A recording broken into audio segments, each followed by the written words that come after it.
Thank you for joining Marianne Gebauer podcast. I am so delighted to be joined again by Dr. David Bell. Dr. Bell, thank you so much for taking the time to chat with me this morning. Thanks, Mary. It's good to be back. So for those of you who do not know David Bell, to me, you're a household name, but in public health. But you are a public health physician, so you're an MD. You're an expert in infectious disease. You used to work with the WHO.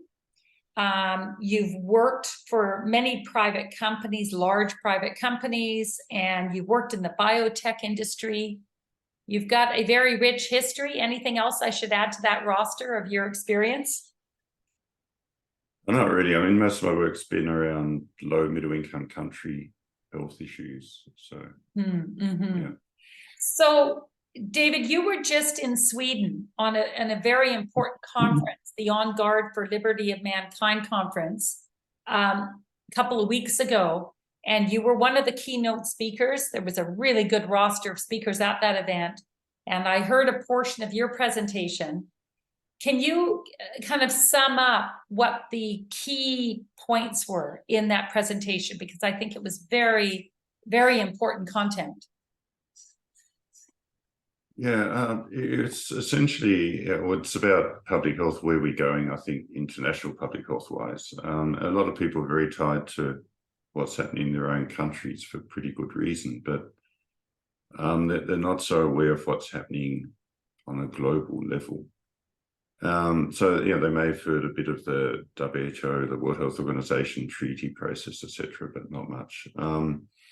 So I was trying to go through that, and I mean, essentially to reiterate, I guess the World Health Organization started in the late 1940s after the Second World War. It was very much geared towards the decolonizing world, and each country is equal, and concentrated on high burden diseases, and it was there, to help countries at their behest, not to tell them what to do, but to be there for technical assistance and support if they needed it.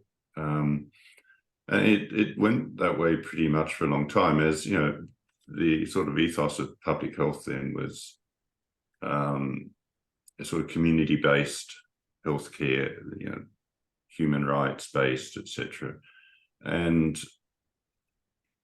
WHO reflected that in most of its work, and it's concentrated on preventable diseases of low-income countries, really, like malaria, tuberculosis, more recently HIV. And this is part of, people talk a lot about equity. This is part of the true idea of health equity, which is trying to give all people a reasonably equal chance of having a reasonable lifespan that they can live healthily and happily. So the WHO definition of health is physical, mental, and social well-being, which is a good definition. So this it changed around 2 decades ago, essentially, when we started having public-private partnerships. And the idea of this was that there was a lot of private money out there. There wasn't enough money for what we'd like to do with a lot of these diseases that WHO is concentrated on. So if we got some of that private money and we work together with the public, it will be for the greater good. And it's a good story. It seems on the surface that way. People forgot, I think, that private companies, private individuals, they will give money for what they want. They want something back. And it may be a good thing. They may want the good of other people. They may want other people to be healthier.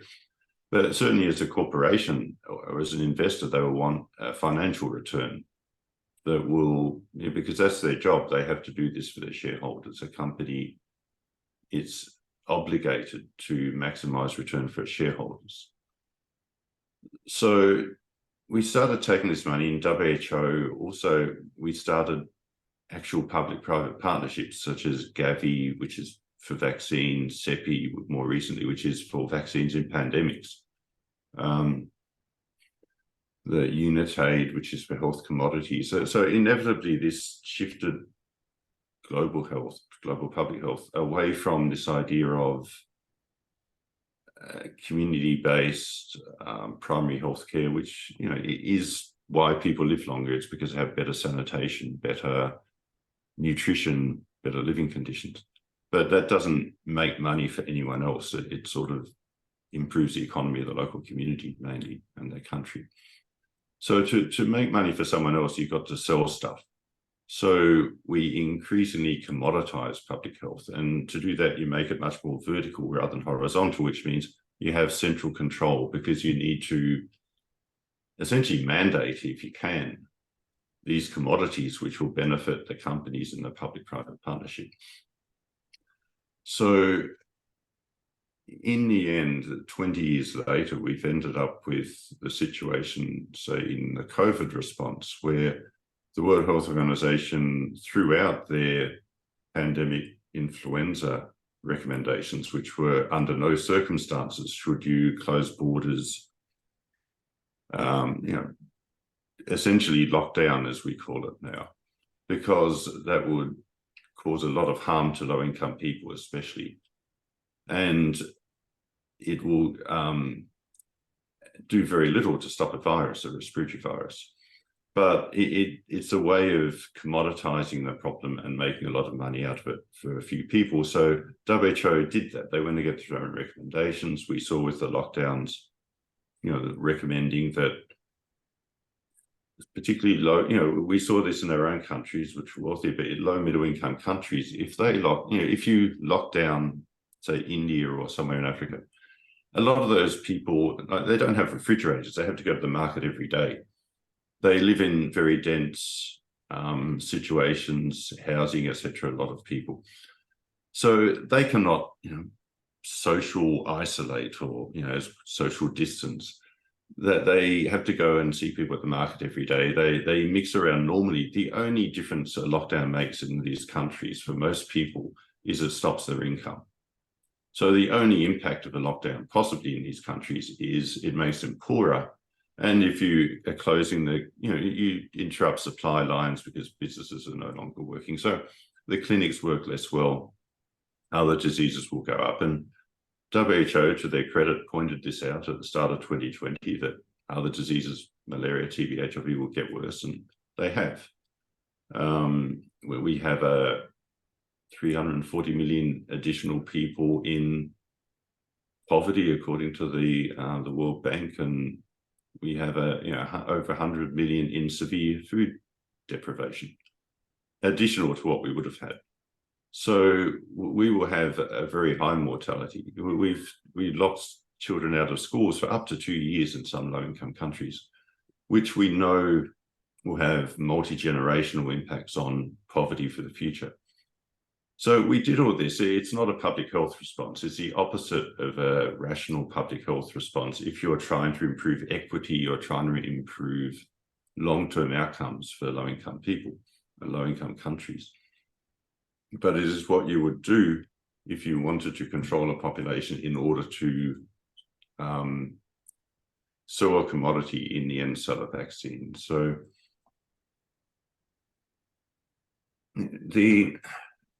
it's worth going to that. The COVAX program was the World Health Organization's COVID vaccine program. It was partly mRNA, it's partly other vaccines. So their aim was to vaccinate 70% of people in these countries. Sub-Saharan Africa, half the people are under 20.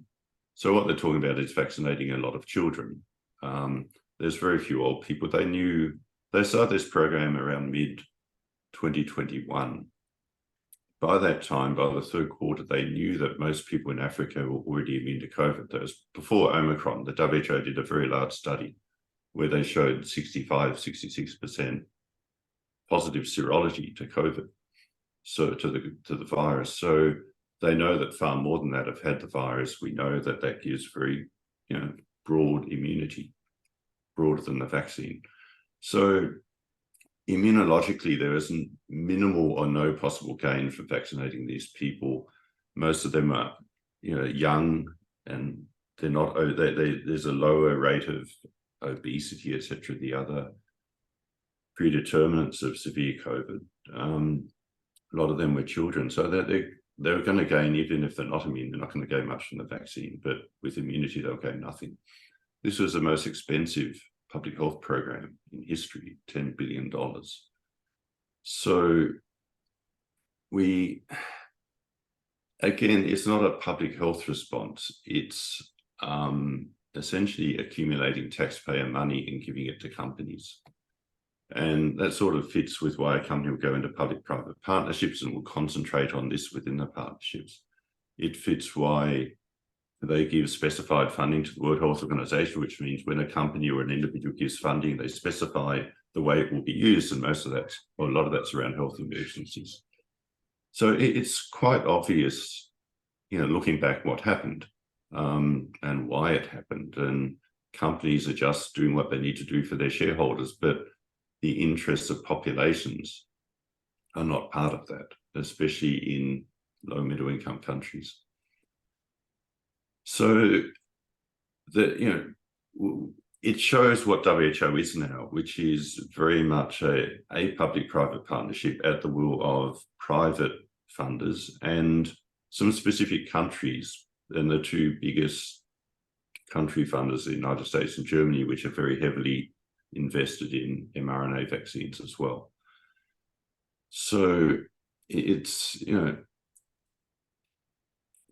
this sort of reflects where we are. Most people see the World Health Organization as a very sort of altruistic organization, but in the end, it does what its funders tell it. 80% of its funding is what the funders tell it to do, not what the WHO thinks is the best thing for the world. So we have now the treaty and the amendments to international health regulations. And despite what is said, the IHR is, aspects of it now are binding under international law. And the aim is to make it required rather than voluntary, to follow the Director General of the WHO's recommendation. So essentially most of the recommendations would in effect be required under international law. The treaty is similar. So what they do, there's recommendations listed within the international health regulations now that say in a health emergency, the Director General can recommend border closures, recommend quarantine or incarceration of people, mandate vaccinations, mandated medical examinations. So countries, instead of having these as just recommendations, will have undertaken to follow these recommendations in the future if these amendments pass. And the treaty sets up a governance mechanism, funding, etc. for this. So what is being set up, and it is going ahead very fast, is a huge surveillance network which will find viral variants and potential threats. And they don't have to be actual harm, they just have to be a potential threat to recommend a public health emergency of international concern. And so this will be recommended. They'll find viral variants because this is completely normal. I mean, we're finding more now because we're looking, but this is what viruses do. This is how viruses continue for millions of years. So we'll find potential threats. Then there'll be powers to lock down regions or multiple countries or the world. And then there's a 100-day vaccine program at CEPI, which is one of these public-private partnerships that will have an mRNA vaccine for this particular variant. And they will either mandate that or offer it as a way out of the lockdown, the removal of freedom that they just instituted. So then the profit, this will be predominantly taxpayer funded, but the profits obviously go to the vaccine manufacturers. And then this cycle will go on. And this will happen because there is huge incentives for the public health community to be part of this, because this is where now the careers are being made in global, international public health. It's where a large part of the money is. The strongest pushers of this whole program are the same people and groups, foundations who fund to a large extent, the global health schools. They fund the modeling, disease modeling. They fund the NGOs that will be instituting this. They fund a large part of WHO and particularly these other public-private partnerships out there. So if you're not on this bandwagon as a public health person, then it's relatively hard to be assured of a long career and a good income. So there's a whole workforce whose job is to institute this, who probably will.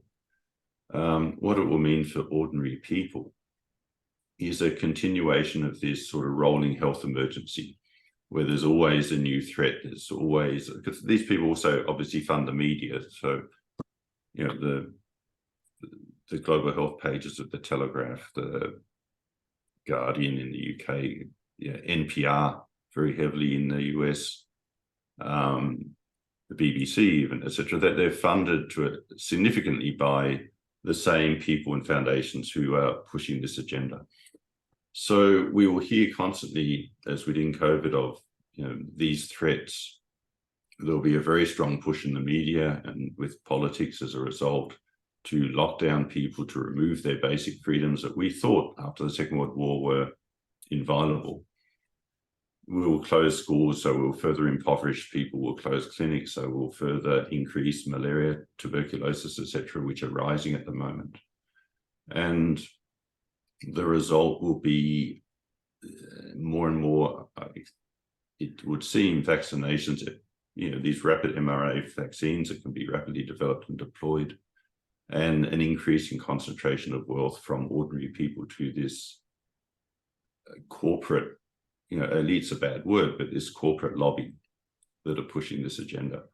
So people, it's a lot to take in that, in a way, we're sort of being deceived about what is good and what is not, what is true and what is not in public health. And it's a lot to take in, but, logically, if you look at the WHO, it is significantly private funded. It's majority public, but significantly private funded. That most of the funding is specified, which means it has to do what the funder says. It made this huge mess in COVID. Mass vaccination of immune people is, well, when they are dying of, COVID was tiny in Africa, but malaria, TB, HIV were rising, and malnutrition, etc., much more existential threats. Relatively ignoring them and concentrating on this much more expensive program of COVAX vaccination for COVID. Locking down, closing schools, etc., for children in poor countries. These are huge mistakes in public health, and we knew that. WHO said there would be mistakes before 2020. So we have to see that this organization is not instituting public health responses, it's instituting something else, which clearly is influenced by other people. So, it would be insane for people in a democracy to give power to this organization to control their own healthcare and their own lives in a perceived emergency. And the same organization will declare that emergency, of course, under the influence of the same funders. So, from a democracy point of view, this is quite insane. It is just not what you would do. But because the media is very much on board, it's funded by the same, to a large extent, by the same funders. The pharma industry, for instance, is one of the largest, or the largest funder of mass media. So we are not hearing this sort of rational exposure of what is, or just explanation of what is going on, but it is there in front of us. So, I mean, that was the gist of my presentation there. There is so, thank you for that summary, because there's a lot of rich content here. And I'm just thinking, how can we best unpack this? So this private-public partnership that has developed with a vengeance in the last 20 years, say, how could that be reversed to get the WHO back to its original intent? Because it sounds to me like the original intent of the WHO was a collaboration of putting great minds together, problem solving, looking at national issues and helping nations with specific issues that they may have, whether it's sanitation or, TB outbreaks. It sounds very pure and very productive, but it's been hijacked. Yeah, and it's hard to say those things you just stated are a bad idea. They're obviously a good idea. So, yeah, there is a good reason to have international health organizations. We live in a world where diseases cross borders. Of course, that's true. People travel as well. And a lot of us feel there is some responsibility among wealthy people or wealthy countries to give a leg up to countries that are far less wealthy. Often that is due to accidents of history or geography. So, natural disasters happen, colonialism happened, where, the whole idea of colonialism, and it is very much what we're seeing in what I've just described today. It's really a collaboration of governments and corporations to extract wealth from other people and concentrating it among themselves. And that's the whole point of running an empire historically.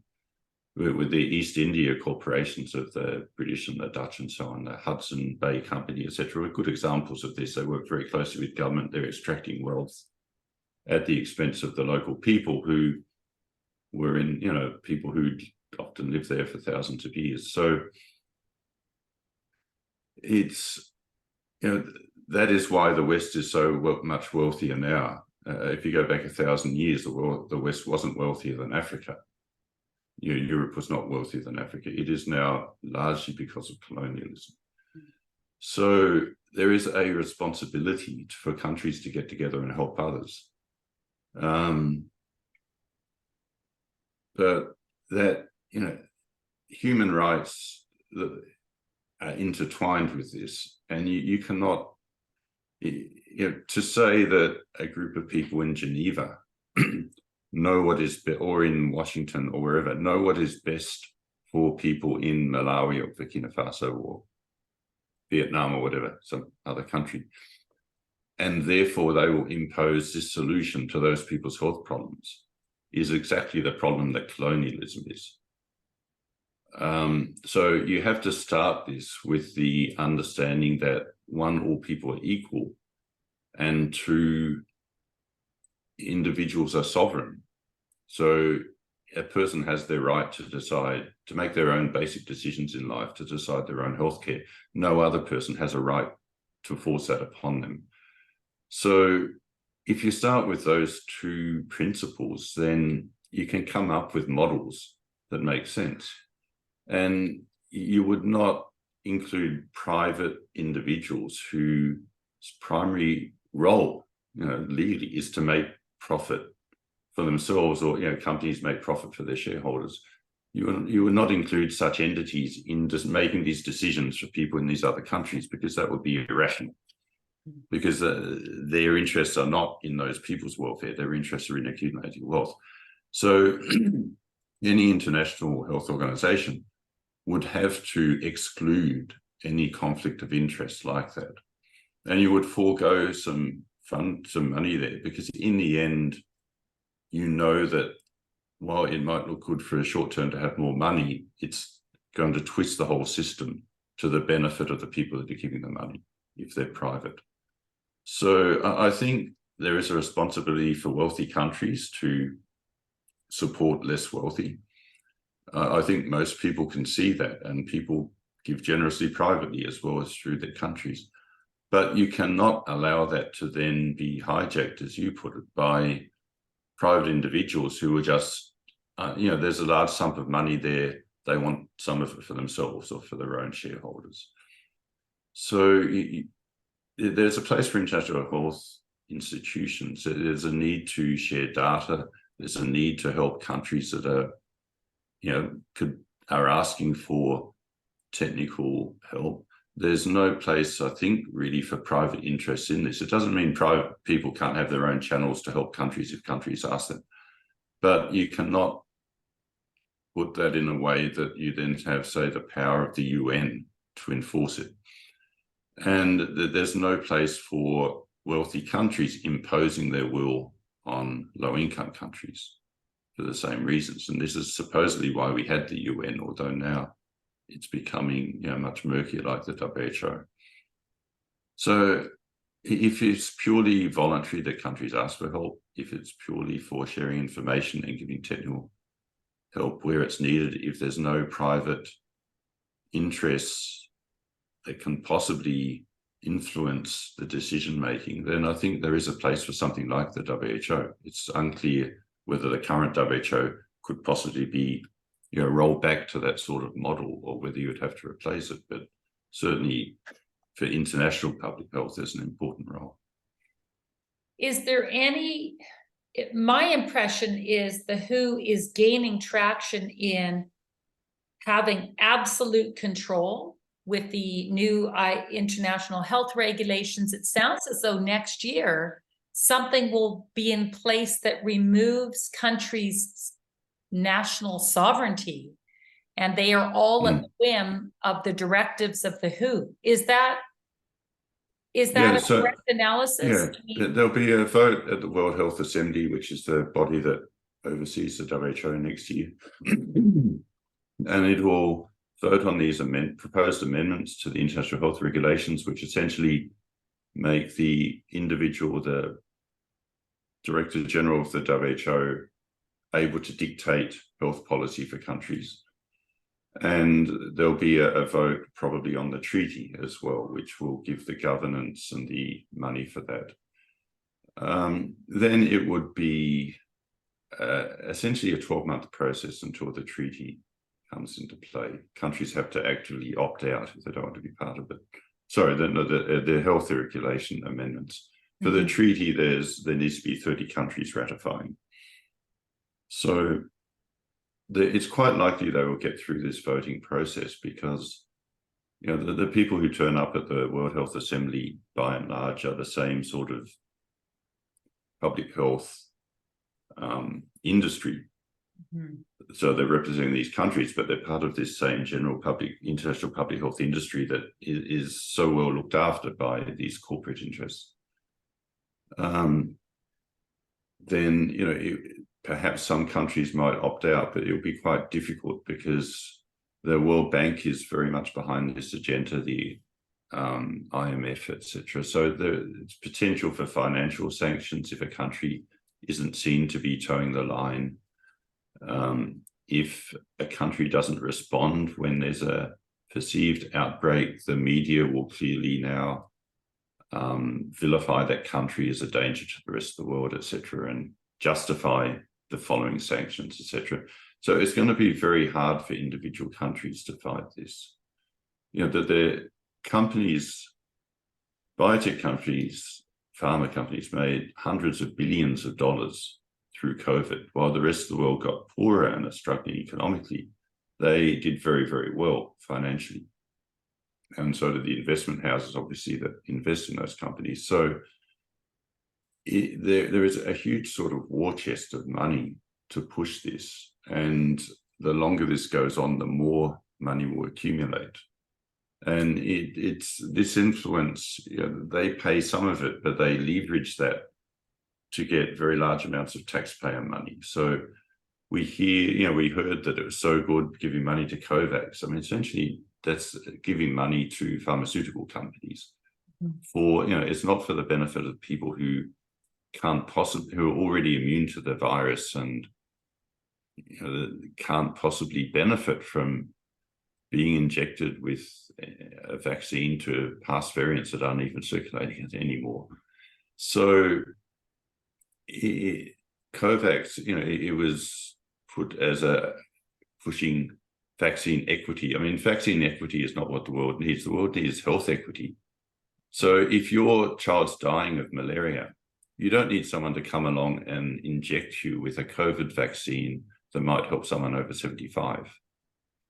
So you need supply lines for malaria, but in pushing the human resources and the money into COVID vaccine, you're reducing the available money, the available resources for the things that actually matter. So COVAX was the opposite of health equity. It was a commodity equity under this strange idea that everyone has to have exactly the same access to a particular commodity. If you have a drug for Alzheimer's disease, you don't need to give it to 5-year-olds. So, which is sort of fairly obvious. So you don't have a commodity equity for an Alzheimer's drug where everyone in the world has to have an equal chance to get it. You give it to people who would need it, who would benefit from it. Same with malaria. People in Iceland don't need equity and access to anti-malarial medication because people in Burkina Faso have a problem with malaria, but not people in Iceland. So this idea of a commodity equity, such as equity for a COVID vaccine, is a public health fallacy. And it leads to the opposite of public health. It leads to a one-size-fits-all, which is not what community-based public health is. Centralization, central single fixes for a public health problem are the opposite of what public health should do, which is take local priorities and local epidemiology, etc., into account. So, yeah.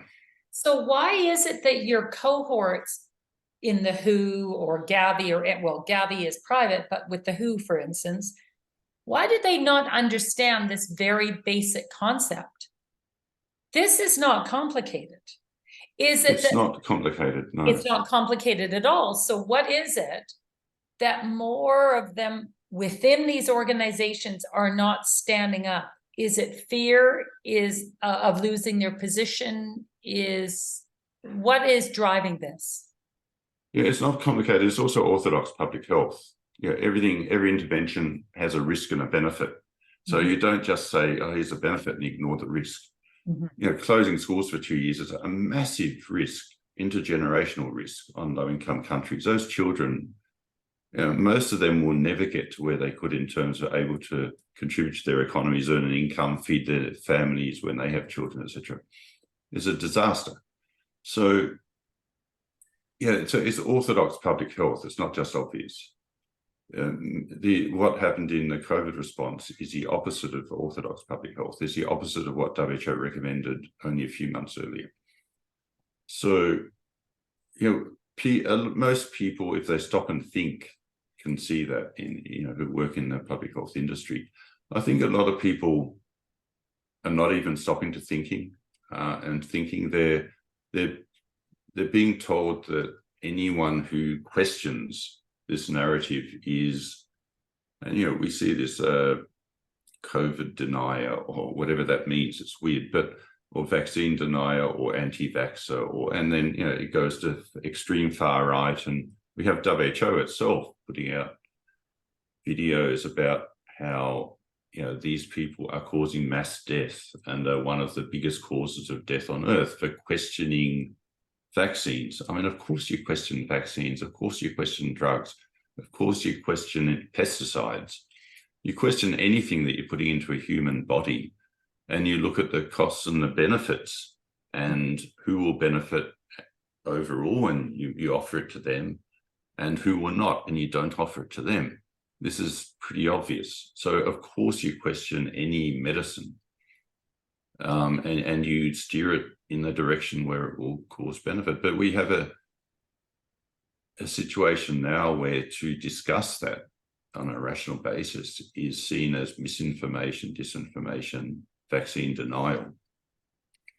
And I mean, this is extremely dangerous, but a lot of people are just scared to go down that path, because once you go down there, you can be excluded from your peer group, you're denigrated, you may lose your job, lose your income. A lot of other people, they do spend their time and they do see this, but they are aware that they have children in school, they have healthcare to pay for, they have families to feed, and they perceive that if they speak publicly, they will lose their ability to do that. They'll lose their income. And, a lot of young people want a career ahead of them. They think that all this will get better and they don't want to rock the boat. They want to be there to have a good public health career. So there are a lot of reasons. Some people are genuinely taken in by, there's a big behavioral psychology operation around COVID, for instance, and it's really continuing around the fear of pandemics. So pandemics are rare, especially natural pandemics. We had quite a lot of, 25 to 50 million die from the Spanish flu in 1918-19. Most of them died because we didn't have antibiotics in those days. They got secondary bacterial infections and died. Anthony Fauci has written a paper on this. It's not questioned. So then we had a flu pandemics in the late 50s and the late 60s. And they killed about 1 million people each, which is, flu normally kills about 500,000 each year. But tuberculosis kills 1.5 million. So it's less than die every single year from tuberculosis. So these are not existential threats. They're a problem for the year they happen. And then we had COVID, and it's very unclear how many people died from COVID because we counted deaths in a very different way to what we normally do. And, in some countries, there's actually incentives to write COVID on the death certificate. But clearly some older people, sick people died, and some unfortunate young people died, as can happen in flu. But compared to other, even in the United States that had one of the worst reported COVID deaths, it never trumped cancer or cardiovascular disease in terms of mortality. And it was much older than those diseases. So COVID wasn't the threat that we were told it was, even though, for some people it was a significant risk. So but COVID almost certainly, according to US intelligence services, was a lab leak from gain-of-function research. So it is, highly likely that if we hadn't done that gain-of-function research, we wouldn't have had COVID. If we have pandemics with the frequency that we are told they can come and the severity that we're told they can come, that's almost certainly going to be from human interference, not from what we see from nature, because from nature, these are rare events. And people talk about, say, SARS-1 back in 2003. SARS-1 killed 840 people in the whole world for the whole pandemic.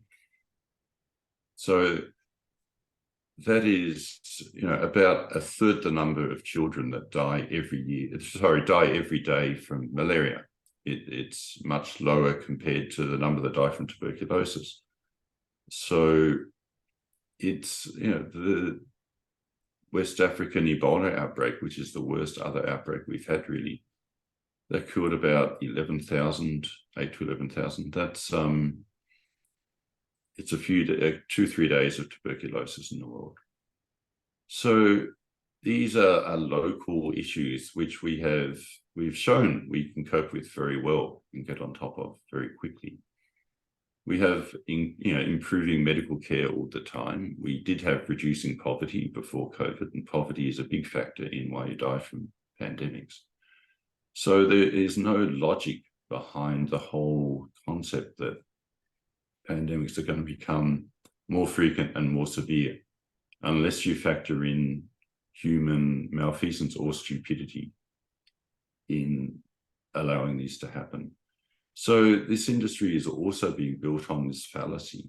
And again, this isn't, it's not conjecture. This is the facts. WHO, the pandemics are listed is what WHO lists there. The other one was the swine flu, which killed less people than flu normally does in 2009. This is what WHO says. It's not someone making up the story. So, there's not very compelling evidence that pandemics are going to get worse.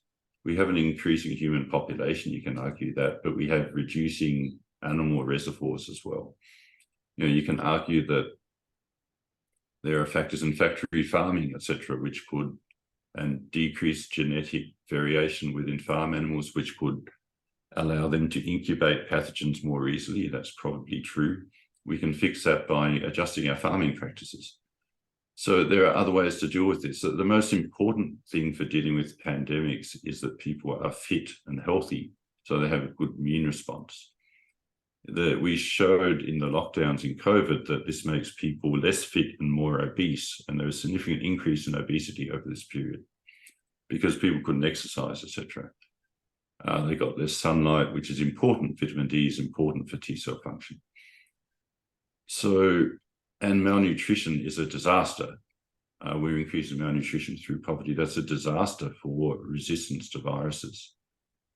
So we are in what we're doing in this big concern about the existential threat of pandemics and devoting resources to it away from other health issues. We're making the population more susceptible to the next pandemic, which, you know, that's not pandemic preparedness. So the pandemic preparedness that we're following is about selling commodities and channeling the profit to a group of investors. But it is in doing so, it is making the population more susceptible to poor health and to viral outbreaks. So essentially, we're seeing a monetization of public health for profit.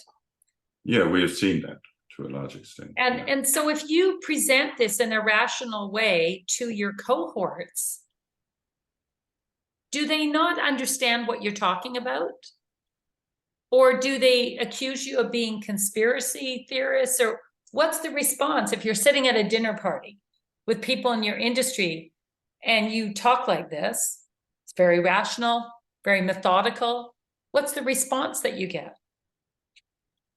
People generally agree face to face. Because, I mean, this isn't complicated. So, you know, you can discuss the specific motivations of people involved, etc., who are pushing this. And, you know, some of the people pushing, not everyone is has a bad, you know, not everyone is driven solely by greed. Greed is a very strong human emotion, or human driver, rather. And we can cover our greed in a lot of clever ways as humans. And we all do this. We all find ways to justify something that will benefit us, even if it's harming others, you know. And the greater good is always a good one for that. But some people can have good intent, but unfortunately, you know, a person or a small group of people in a privileged position in a Western country, sitting, you know, beside a nice lake, you know, sailing on the weekends, or sitting in a city with great amenities and so on, they're not in a position to decide what is best for someone in a village in India or in sub-Saharan Africa. And they may think they are, and often we think because we're wealthier, we're cleverer, or because we have more educational letters after our name, we're cleverer, but we're actually not cleverer. And we have much less understanding of the context and the priorities of other people because they're far away in their own context and we're not in that context. So even if you have someone with good intent, once they start controlling the agenda through their money, you are going to end up with negative outcomes because they will do what they think is best, and that inevitably is not going to be what is best for the people involved. And this comes back to health, as WHO says, is both physical, mental, and social well-being. Mental and social well-being are very mixed up in the idea of human capital and or social capital, rather, which is the idea that we have control over our own destiny. And there are very good studies that show when you are in that position, you are actually healthy, you have better all-cause health outcomes, you have lower all-cause mortality. There's good studies in Britain, for instance, which show this. People higher up the social hierarchy do better than people lower down when you factor in everything else into account. Because our bodies work better when we are happy and confident and in control rather than serving someone else or being pushed around by someone else. Once you start bringing mandates, once you start controlling populations and forcing people into a certain pattern, their health overall would do less well than those who are on the top of the ladder. So, I mean, leaving aside just the basic human right that people, in a Western country don't have the right to tell someone else somewhere in their own country or in another country how they should live their lives. In the end, that's up to that person. And if that person does something that we think is to the detriment of their physical health, for instance, so be it. They've probably weighed up their social health and their mental health will outweigh that risk to their physical health, and that's up to them to do. And we often forget this when we're trying to ban things in our countries or mandate things in our countries. So, there's more than just avoiding a particular virus, for instance. So, you were asking how people in the industry, and it is an industry, see this. I think a lot of people can see that, but they find it very difficult because of the structure of salaries, the structure of pensions, the structure of careers, etc., to actually speak up because they're sort of caught in this trap. And it is a trap. So when there was even the rollout of the vaccine, did you have some strong opinions about that and share them widely in your circles? I would imagine that you weren't too eager to take it yourself, or did you become public with that, or were you quiet, or what was your response to the rollout? Well, if I went on Oxford University had a COVID risk calculator, which was quite a good one. If I put my details into that, it came out as, or they listed something like 1 in 65,000 chance of dying from COVID, which is about the same as me dying in a vehicle accident each year, I think. So I'm still driving my car, I still cross the road. I'm not that fussed. So I could not see that there was a logical or reason or a public health reason for me to take a substance that hadn't been tested very widely at all, that has some questionable results in our early animal studies that weren't followed through, and to inject myself with that to avoid a virus that was such a low threat to my health. And you can improve, you can be fit, you can have vitamin D, etc., which lowers your risk. So, or generally good diet. So to me, it didn't make sense from a risk-benefit point of view. If I was a 85-year-old with diabetes, obese, renal failure, then the calculus might be quite different.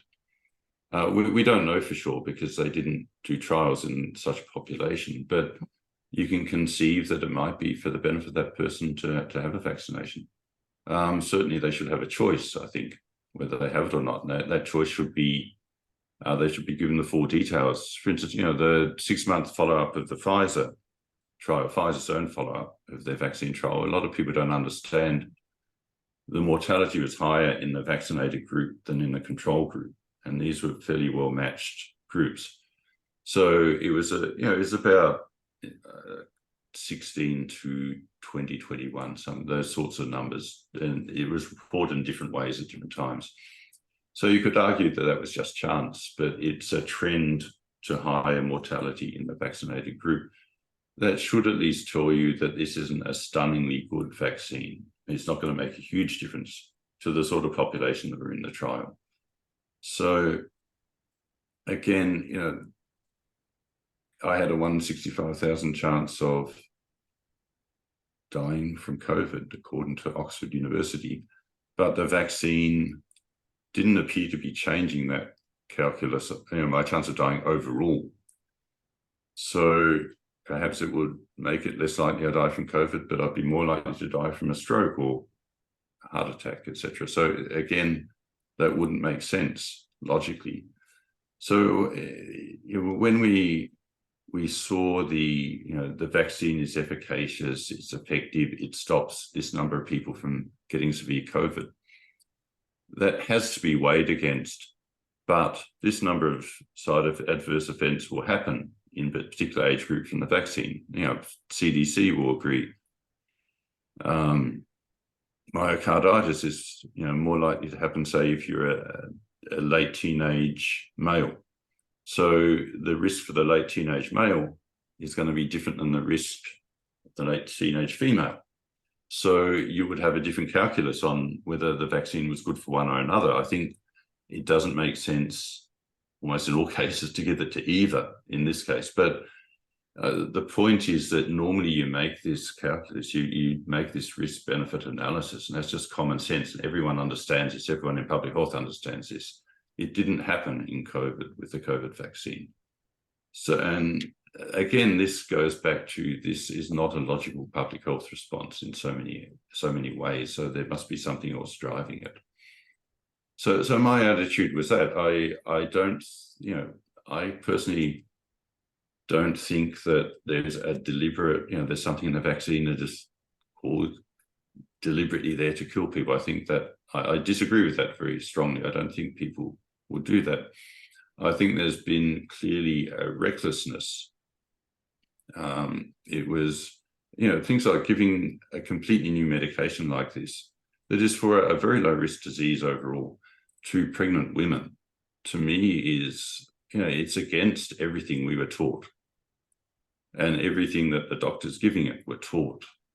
So it's extraordinary that that was pushed with so little evidence. And the animal studies that Pfizer presented to the regulatory agencies show an increase in fetal abnormalities in the rats that got the vaccine compared to the controls. They show a reduction in actually establishment of pregnancy in the rats that got the vaccine compared to controls. So they got different doses, etc. But this is normally a huge red flag that you would follow up. So to me, it was reckless. And, I said, to others that there was a recklessness about it, that it wasn't following the normal cost benefits, etc., that we should follow those when we roll out the vaccine, if we're going to roll it out at all. It didn't go through the normal trials and regulatory process because we were told there's an emergency. Even though that emergency is stopped now, it's still going through that EUA process. And the rules were changed to allow that to happen, because in the past, when the emergency stopped, the EUA is supposed to stop. So this is a forerunner of what's to come. With the 100-day vaccine, obviously it can't go through this normal process either, because they want the vaccine out in 100 days. So it's not going to have any significant trials on humans. They will just say, it worked last time, we'll give it this time. And they will ignore the significant evidence that it didn't work last time at all. We have no data showing heavily vaccinated countries did better than unvaccinated countries. Often it's the opposite is the case. There are multifactorial reasons for that. But we don't have compelling evidence that mass vaccination changed COVID. We don't have compelling evidence on a population scale that giving an individual COVID reduced their life, improved their life expectancy, which is what a vaccine has to do to be effective. Do you even think that this vaccine was a vaccine, or would you classify it more as gene therapy? Because the mode of function is not what I know about a vaccine. The mode of function is completely different. This looks much more like a gene therapy. Yeah, so in the end, vaccine is a word. I'm not that fussed about whether it's called a vaccine or not, as long as it is tested properly and there is completely informed consent and people understand what they're getting. So you're right, normally, and the previous definition of a vaccine was a substance that you gave to a person, and it contains a number of things, and some of them adjuvants and so on, like aluminium salts and so on, which a lot of people claim are potentially harmful in themselves if you have too much. So leaving that aside, it also contains a protein or something like a protein that is normally you get when you get infected with the pathogen. So instead of getting the pathogen,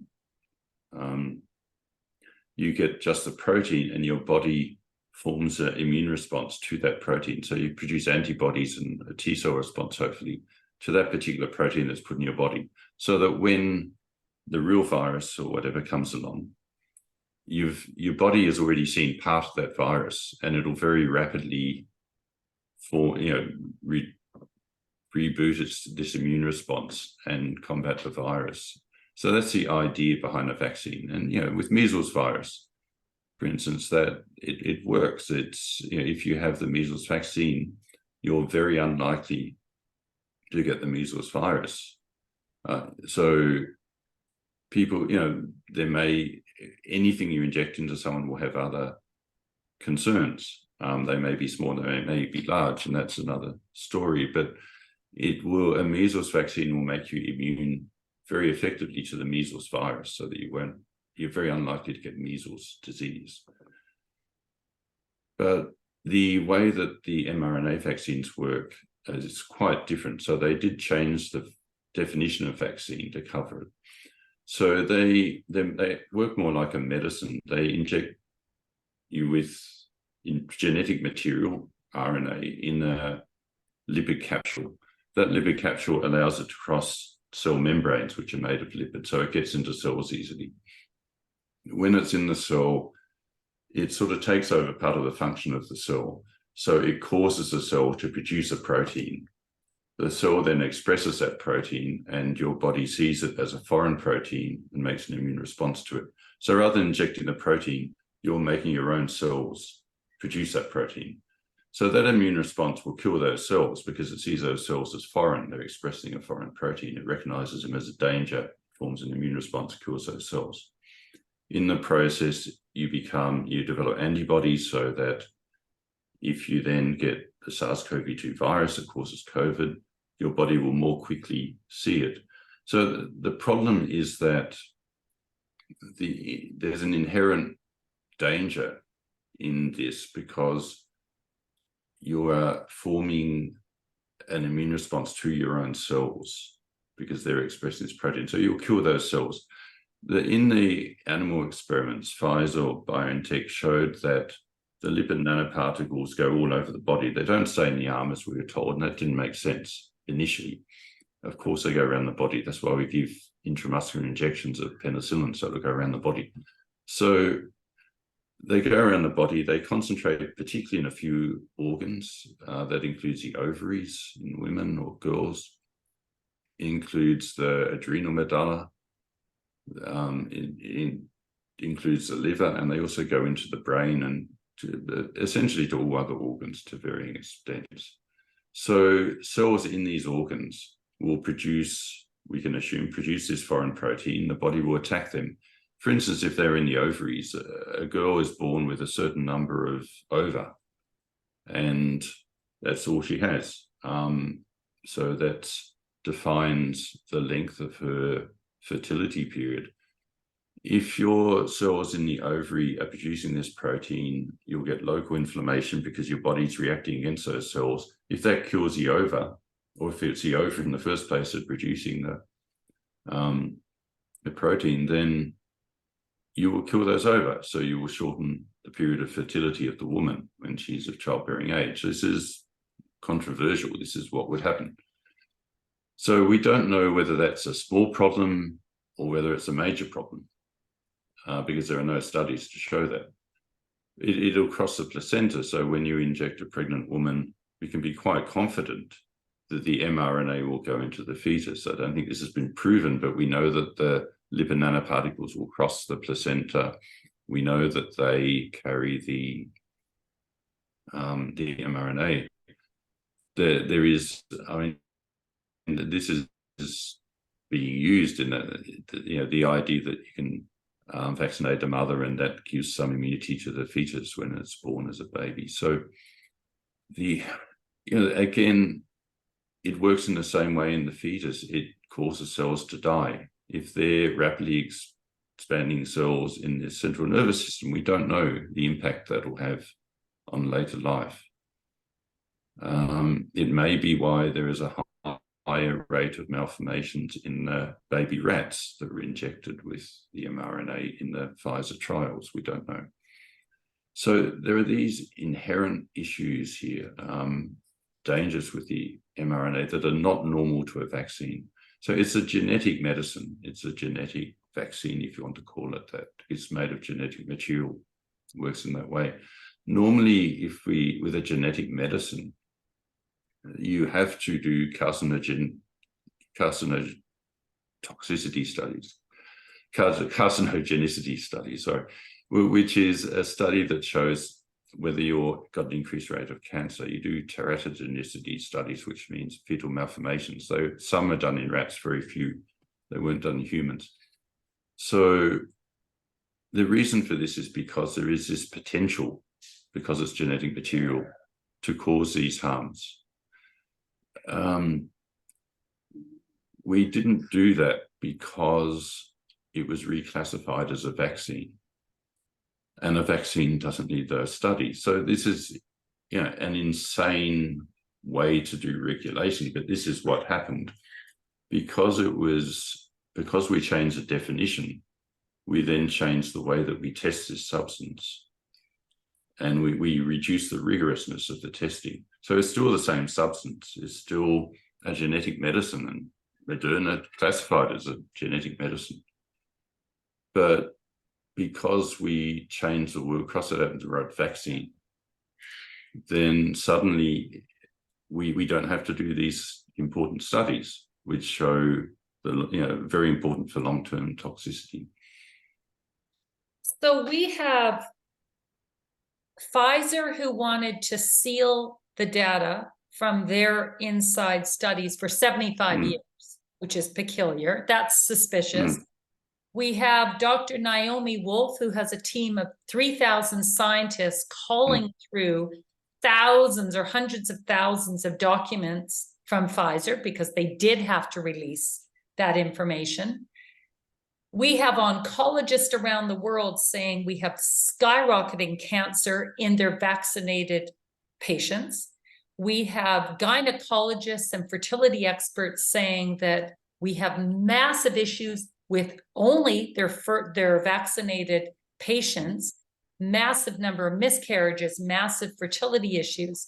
We have reports coming out from every corner of the world saying that their vaccinated patients are seeing incredible damage, death or damage, immune issues, compromised immunity. And you made a comment earlier and you said, well, I don't think there was any nefarious intent here. But prior to the conversation, or earlier, you said everything that's going on here is all about monetization. So is that a leap to think that maybe there is something nefarious about this? Okay. This is genetic. This has never been proven technology. We've never, ever allowed a messenger RNA vaccine to be injected into a human before. And now it's done on a global scale with 4 or 5 billion people. Why is it, in your mind, not a nefarious event? I'll explain what I meant by nefarious. A lot of people are saying that the vaccine is deliberately designed to kill people. And I would not go down that road. You need extremely good evidence for that. That would be extremely hard to pull off. I don't think, and most of the people involved in this are not trying to do harm to others. A lot of the people working in the vaccine companies, they think they're doing a good thing. There's been a lot of propaganda here, and people think that this is for the greater good. So yes, I agree that the whole concept that I was explaining earlier of twisting the whole idea of public health and human health and human dignity, etc., for monetization for a few is in itself nefarious. It is massive greed. I think it's driven by greed in the end. And people who do that are, they have a certain view of other people, which allows them to do that. That, you know, a lot of people who don't do that don't share that view of other people. So in that way, yes, absolutely, it's nefarious. But you have to, you know, I was trying to distinguish the idea that this, you know, this is a vast movement driven by greed, I think, which has lost its moral compass completely, and is seeing essentially people as numbers and as lumps of organic material, really, that have no intrinsic worth in themselves, but it's generally a good thing to sort of keep these numbers, you know, alive and tell them what to do. And it's the idea that there's a small people who consider themselves an elite, I wouldn't use that word, who have the right to impose their will on others. So it's essentially a sort of fascist ideology that they should control the world's population, they should tell them what to do. And, you know, that they may even see in some big picture that they think they're doing good because they don't believe in the concept of individual sovereignty. They don't believe in the inviolability of basic human rights. And they think, you know, the world is better off if people controlled, they, you know, produce less carbon, they are poorer, so they don't consume very much. They, you know, they stay in their lane and they do exactly what we tell them so that they won't die of this particular disease. They see that somehow in their minds as a good. And so they're not trying to be evil. They may be doing evil, but they're not trying to. They just have a twisted view of reality and of humanity. And they see the world in terms that, you know, it's like that it was written in the Lancet in early this year in an editorial, the idea that all species are equal, for instance. So they don't see an intrinsic difference in humans compared to water buffalo or rats. So every species has a right to exist, and humans are no better than others. Once you go down that road, then okay, you're not seeing humans, individual humans, as any different really than an individual rat. So if you go down that road and if you start believing that, then you can start seeing this whole thing as rational to some extent. And so I don't think there's a group of people who sit around a table and talk about the harm they can do to others. There's a people who are in a general sort of collaboration of similar interests and convenience that have been allowed to just let greed run wild with no sort of moral boundaries around it. And they're doing what humans do when they allow themselves to go down that road. When Bill Gates gave a TED talk and he said that 15% of the population could drop by using vaccines, what did he mean by that?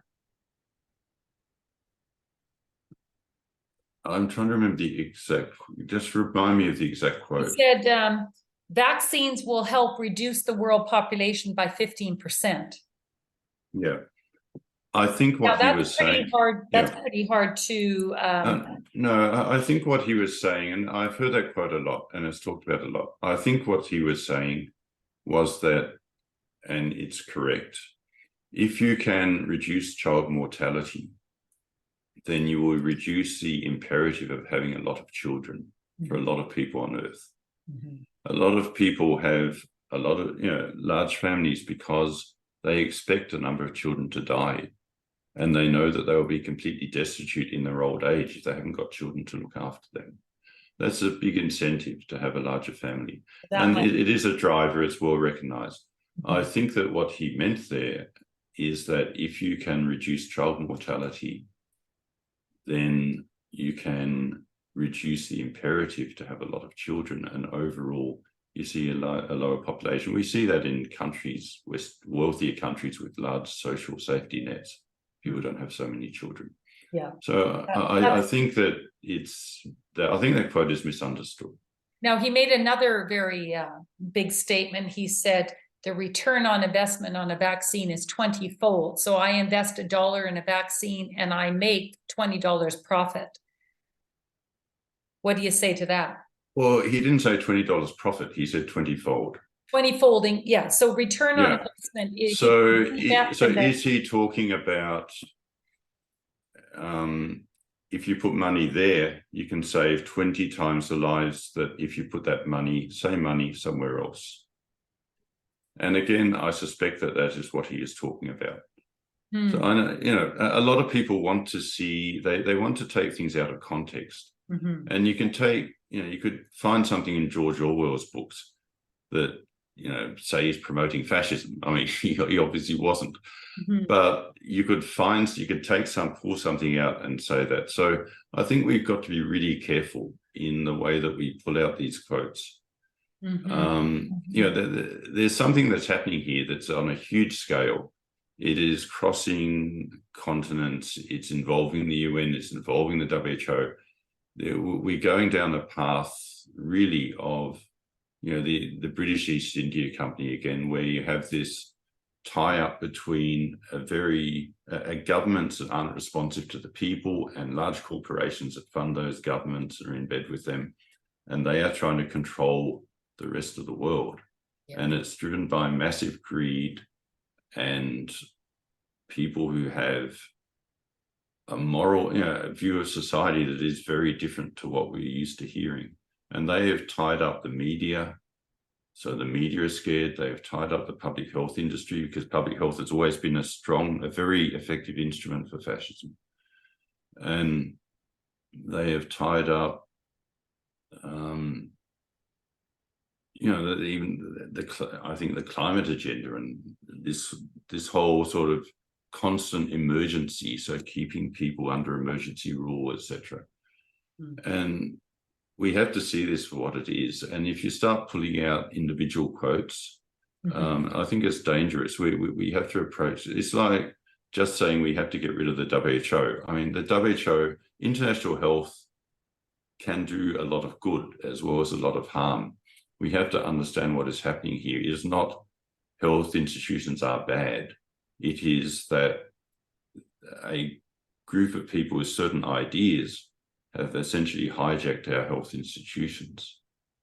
So we have to stop that, and we have to have institutions that are only responsive to the people and that cannot be co-opted in this way. But it doesn't mean that we do away with all institutions.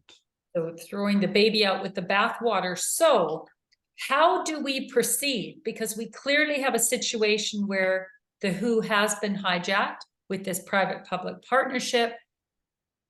How do we proceed? Because the media has been hijacked.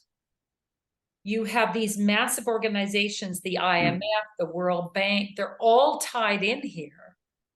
The UN, really, the UN is the mothership, right? The WHO falls under the WHO, the IMF, the World Bank, all fall under the UN. So the UN has become a global powerhouse that essentially is trying to run the world. How do we unravel this and regain sovereignty and nationalism around the world? Yeah, I think you're right. And I think the UN would agree with that. They are trying, that they are pushing very hard now to have this role of running things in an emergency. And, we're seeing that emergency can be construed as everyday life. So, we have to keep trying to get the people who are involved in running the whole thing. So, for instance, the public health, international public health professions, etc., to be a bit braver so that those who can see what is happening do speak up. It wouldn't take that many to speak up to make a difference, but there's very few. But in the end, the public is going to have to, it's going to be the public where this stops, I think. And I think it's significant, say, in the US that we have, I think it's about 4% of people have taken up the most recent COVID booster, despite strong recommendations from the CDC, highest levels of government, etc., down, saying everyone from 6 months and up should have it. We've got about 4% of those people. So that's, I think, very encouraging, because it says that people, they're not just blindly taking authority as, you know, what they're going to do. They're thinking, and they're aware that there are other issues here, which wasn't so much the case in early 2020, I think. Yeah. So people becoming more skeptical, I think that's hopeful. I think, you know, this will stop because people don't comply with it. And that's the only way that it will stop, because the incentive structure is such that this will just keep rolling as long as it can, because the people running it are accumulating wealth. They are driven by greed. And so, you know, they're getting what they want. This is working brilliantly for them. The rest of the world may be becoming impoverished. The economies may be tanking, but the people in charge of this are doing very well for themselves, and the people close to the center who are working for it. So it's going to stop, not from them, but because the public in general stop. And, you know, that they can not comply even with not wearing a mask because it's a stupid idea, etc. You know, who would wear a mask playing sport? But people actually did that. So they can support politicians, and there are significant numbers of politicians in virtual countries, I think, who are trying to stand up against this, but they're always a minority. But they can support those politicians so that it's politically safer to stand against the tide. And there's very big money behind this for the politicians who comply with it. So the other politicians need public support. But yeah, I think in the end, yeah, the more we just keep talking sensibly about what's happening and explaining to people in rational terms, most people in the end, you know, most people would prefer to be rational than irrational. And I think, you know, we're all driven by greed and so on, and self-interest, but people also have something in them that, you know, there's a sort of natural law that certain things are right and certain things are not right. We have a conscience. And I think the more people start understanding the harm that is being done, then the more they'll sort of see it as something they should stand up against. It's difficult because the media is not talking about this in a rational, transparent way. So I don't think the vast majority, for instance, of Canadians understand that what is at stake is that, for instance, Canada would be told by the WHO that they need to mandate vaccines, they need to impose lockdowns, they need to limit travel, they need to surveil the people and get everyone worked up about this potential threat. And the machine is in place to do all this. And I guess the problem is, how do you get Canadians to understand that this is very draconian? What we're signing up to is a complete loss of sovereignty and national interests. Yeah, it is. Massive. Yeah, it's extraordinary. And I think that's why it's so difficult to get across. It is so extraordinary that people just think that can't be true. Well, it sounds like a conspiracy. It is a conspiracy. Well, it is, but yeah. And I mean, human history is conspiracies. And of course, I mean, that's how, you know, wars start. That's how most major events in the world have happened.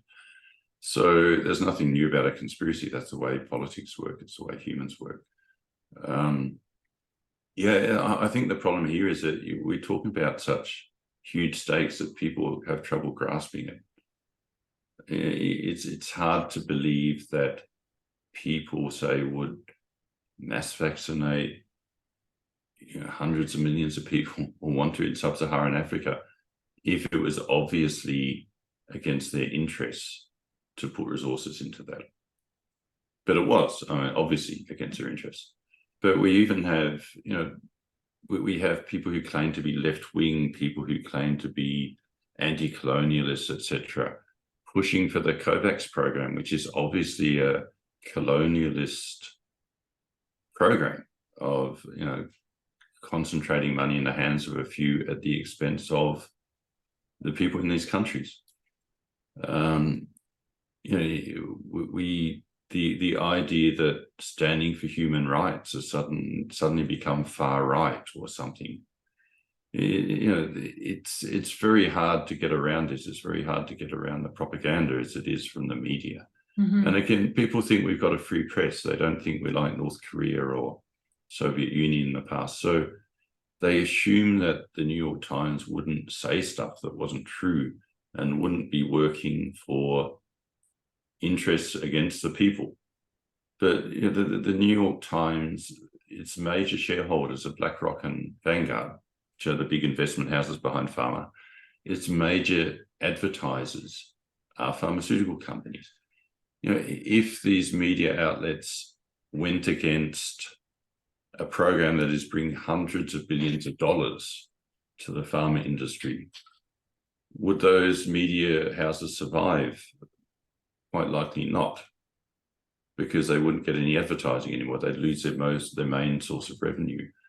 So people need to understand things like that. They need to understand that their preferred sources of truth are obviously compromised by their main sources of income, and then start, reading behind the lines a bit and thinking a little bit more widely and reading a bit more widely to other outlets that, obviously if it's something like a public health issue, you wouldn't go to the CEO of Pfizer, who has whose role is to sell product and who represents a company that has paid the highest payouts for fraud in human history, recurrent payouts, and you wouldn't go to them for advice on whether a vaccine was a good idea.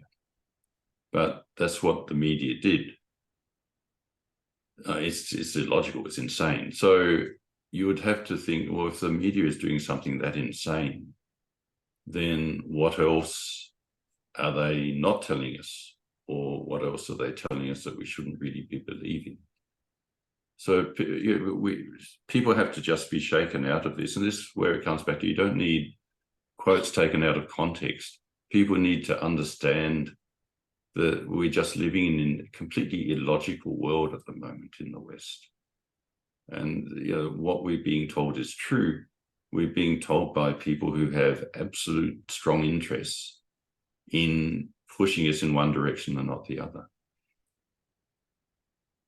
So do you think there's pockets of the world that the residents rely more on intuition and are actively resisting this agenda? And the countries that come to mind are India and Africa. Do you think that those, because I've heard that in Africa, for instance, the uptake of the vaccine has been less than 10% across the whole continent. What do you hear? Yeah, I think it may be more than 10, I think, but it's hard to know because, the figures are difficult. I know in other countries, there's a high percentage of people who have a vaccine certificate who didn't necessarily get injected with the real vaccine. There's a trade in that. Just because a vaccine is ticked off doesn't mean it's injected into anyone. So it's very hard to know, but we do know a lot of these countries have very low vaccination rates. I think countries that have had a strong history of colonialism, they see much better, the people see what is happening.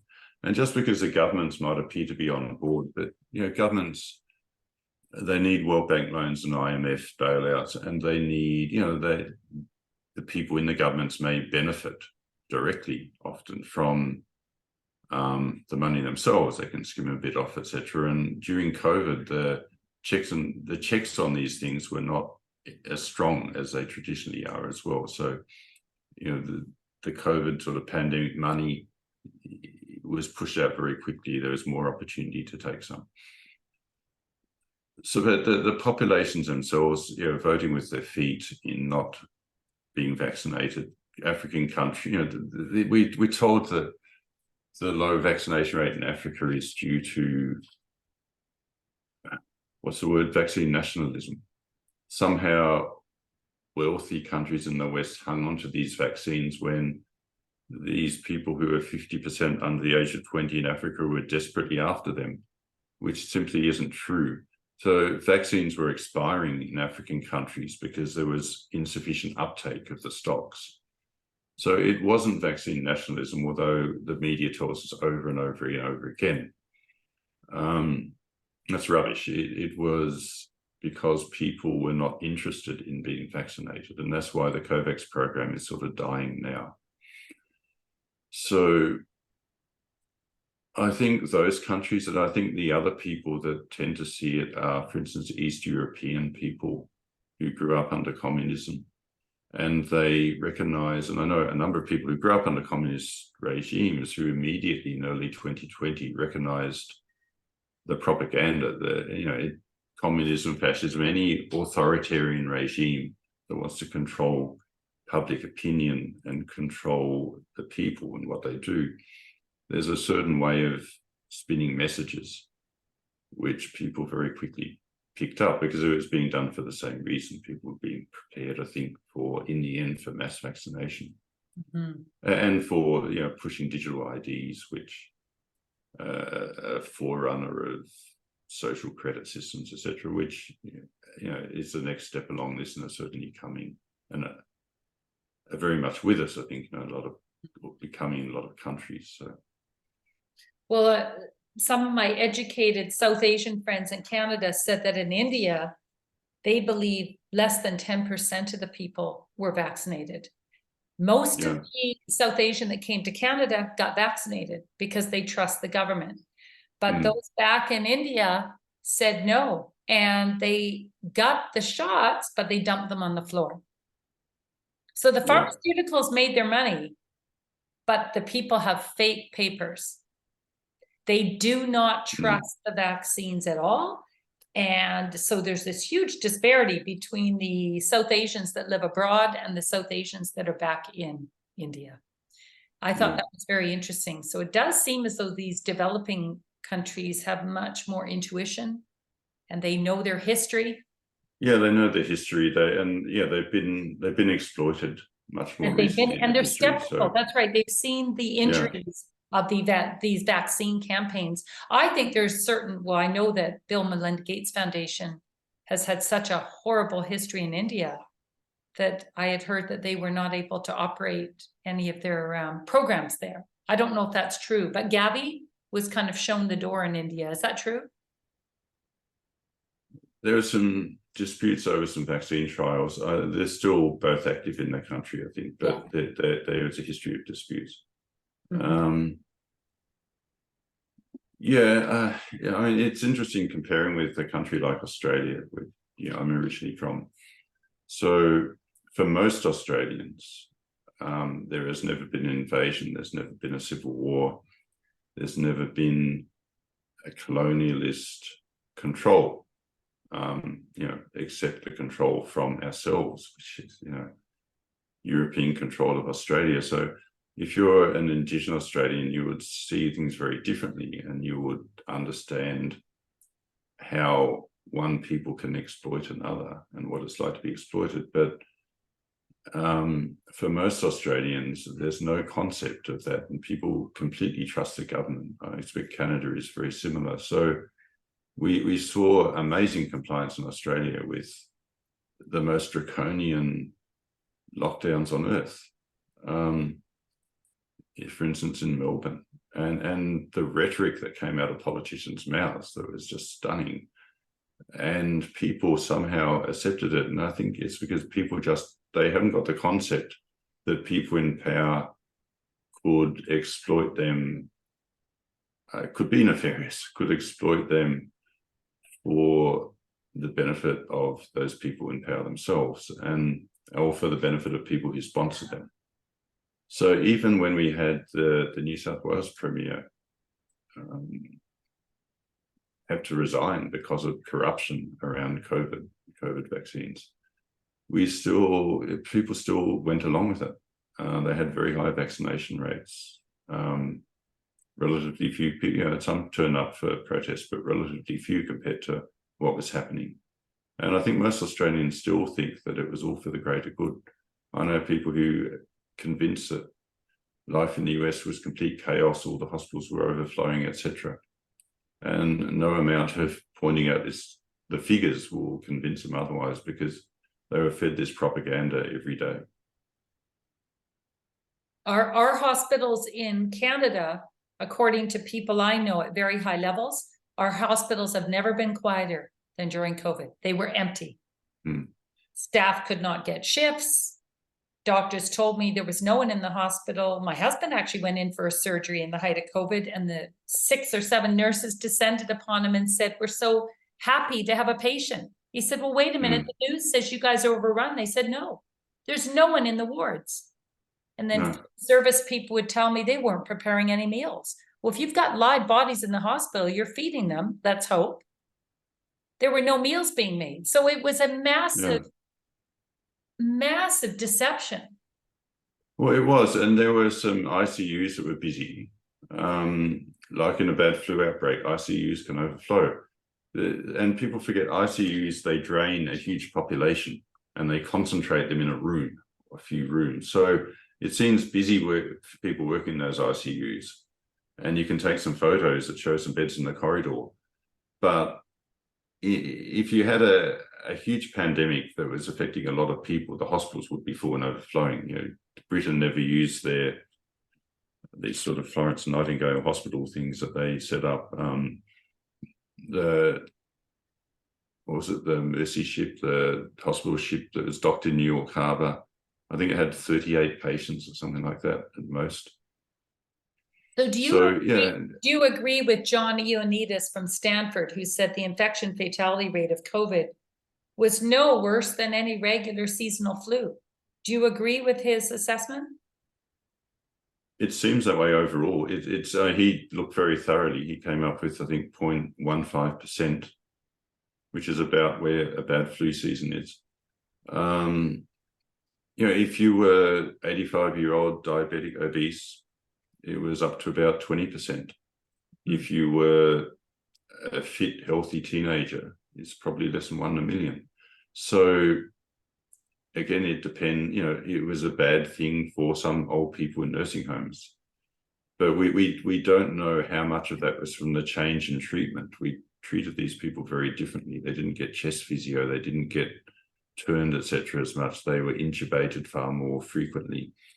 So these are all harmful things to old people. So we don't know how much was due to the way that they were managed versus the virus itself. That's right. Because in Canada, they were refusing to give people antibiotics. And so people were dying of pneumonia because they would not give them the typical meds for them. So it is surprising, because we knew that this is the main cause of death in flu, is secondary infections with bacteria. So in other words, we shut the whole world down for what appears to be a regular flu season. And we convinced the whole world. Yeah. It's remarkable. But we knew we were doing that at the time. The Lancet, which is one of the major medical journals, published in March 2020 the graph showing it's nearly all very old people who are dying, and hardly anyone working age or young is dying. That publication, start of 2020, showed that there is no logic in closing down the world, in stopping healthy middle-aged people from working. It was illogical then. That was published by Imperial College with the authors. So even they knew, everyone knew early on, everyone who was involved in running this knew that this was not a significant threat to middle-aged and young people, unless they were already very sick. it was no different than a regular flu season where it, you know, Yeah. you have deaths that sweep Which through is the the same. Yeah. Yeah. and we exactly. never put that on TV, the death toll on TV on a daily basis or by the minute, but we got everyone worked up into a perfect lather and Yeah. And convinced it's, everyone to alter yeah. their lifestyle, close their businesses. It's remarkable. Yeah. If we classified flu deaths as everyone who's had a positive PCR result within the last 30 to 60 days, which is objectively what we did with COVID, then we would very likely get similar numbers, and much higher than we normally say with flu. If we gave families $9,000 for a flu death that they don't get with others, there'd be very strong pressure on doctors to write flu on the death certificate. If we gave hospitals large incentives if they put flu on the admission, and then we give them more money if they put the person in ICU, and if we give them more money if we intubate them, we give them more money if they give remdesivir, then we'd have far more flu patients intubated on ICU with remdesivir. So, but that's what we did. We've never done that for any other disease. So why in your mind was all this happening? So some people, I think, thought that this was going to be a really bad event, and they thought that this would help. But why?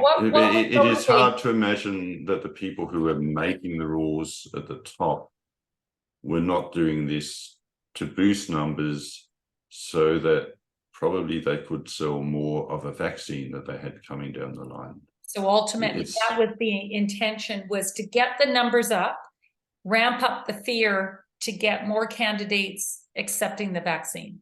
It is hard to think of a logical alternative, isn't it? If someone could come up with a logical alternative, that would be great. Yeah, but at this point, why would you try to boost your apparent COVID numbers, COVID death numbers? We even have incentivization in Canada. Morticians now are still offering families money, large sums of money. I met a gentleman this summer, was offered a huge sum of money, and the mortician said, if you let me write COVID as the cause of death. And his father died of cancer. There was nothing to do with COVID. But the mortician said, if you let me write COVID on the death certificate, I'm going to give you this big lump sum of money. And I've heard countless reports of that. So it's still... People think it's a conspiracy, but this is not. This is there for people to read if they want to. This should be the biggest scandal in the New York Times, obviously. Yeah. But it's not. And the journalists know it's true, but they're unable to write about it. So, yeah, it's a pretty strange time. It goes back to people need to understand things are not what they seem in society at the moment, and they're not what we thought they were. It still makes sense, I think, to push COVID for these people, because in the end, the investment houses behind this who are accumulating unprecedented wealth, the vaccine companies that are accumulating unprecedented profits for them, they have an incentive of hundreds of billions of dollars to keep this fear going. They will need more viruses. So we have the pandemic preparedness agenda. We have the whole health emergency industry growing around this. Why wouldn't they? They have made more profit than they ever dreamed of through COVID. People aren't quite grasping how much, but more than they'd ever imagined making before, or ever made before. Perhaps they imagined it. So why wouldn't they do the same thing again over and over and over? Because it's such a successful business model. I think it's a better business model in first world countries. For example, in Costa Rica, the locals here are saying they're terrified of the vaccine now, and they associate it with death. And a lot of them are saying they're having shortness of breath, they're having chest pains. There's a lot of problems. And so the locals here will not touch the vaccine. They are very, very nervous. A lot of them did not let their children get it, and they will not get any more vaccines themselves because they're seeing injury. But the biggest word, muerto, death, they associate it with death. So I don't think that this approach is going to be very successful in developing nations. No, I know of other nations where doctors are routinely telling people who, for instance, have stillbirths that it's likely to be due to the vaccine, and young adult deaths, sudden deaths, which seem to be going up. And, they're going up in the West. There's a 40% increase in young adult deaths. There's a 10-15% reduction in birth rate, which isn't a gradual decline. It happened start of 2022, about 9 months after women of childbearing age started getting mass vaccinated. So these things are there in the West, but they're not being reported. But there seems to be more openness among the medical professions in some other countries where perhaps it's even more obvious, and perhaps they got more harmful doses of vaccine, lots of vaccine. We know there's a significant difference in production, manufacturing lots of the vaccines, even from, say, Pfizer. So it may be that things are even worse in these other countries, that they've got lots which had less quality control even. Well, I wanted to ask you about that because there's been some very significant reports that have come out suggesting that 95% of the injuries, vaccine injuries, have come from 5% of the lots. Now, if this were random, this would not be the case. I think that this shows intentionality. What do you think of that? Because in theory, you shouldn't see the clustering of injuries coming from certain lots. Intentionality you can use in different ways. It could be because, again, recklessness.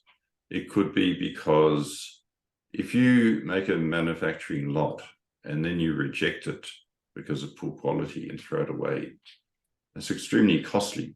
It hits your profits. But if you can get away with sending it out to somewhere where it won't be checked so well, then that's just, you're cutting costs and you're increasing profit. So it may well be that it was known that there would not be much oversight. The regulatory agencies were on board, and it would not be a problem from a profit point of view. So we saw, for instance, with the Vioxx scandal with Merck, that a company knows that a product is potentially harmful, very harmful, but they keep putting it out because they make a calculation.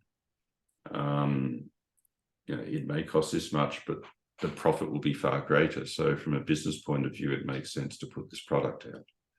So from a business point of view, it may have made very good sense to put out lots which had less high standards than the ones that they sent, say, to somewhere like Scandinavia, where there's a much more rigorous effort to check them. But one other peculiarity is that in these very toxic batches, I find it peculiar that these toxic batches were dispersed across very broad geographical locations. So that shows some intentionality, no? If you've got a very toxic batch, why was that batch not all clustered in one city, for instance? Why was that toxic batch spread across the whole US in every state? Because that's what the data is showing. That doesn't make sense. You must have an idea. Yeah, I don't know. I don't know how I don't know how the distribution mechanism works, and leaving aside the actual harms, and it's very difficult to attribute harm. But we got very poor studies in general. There are some good studies showing definite vaccine harms. Yeah. On a population level, we have to make assumptions. There are associations that look very suspicious, but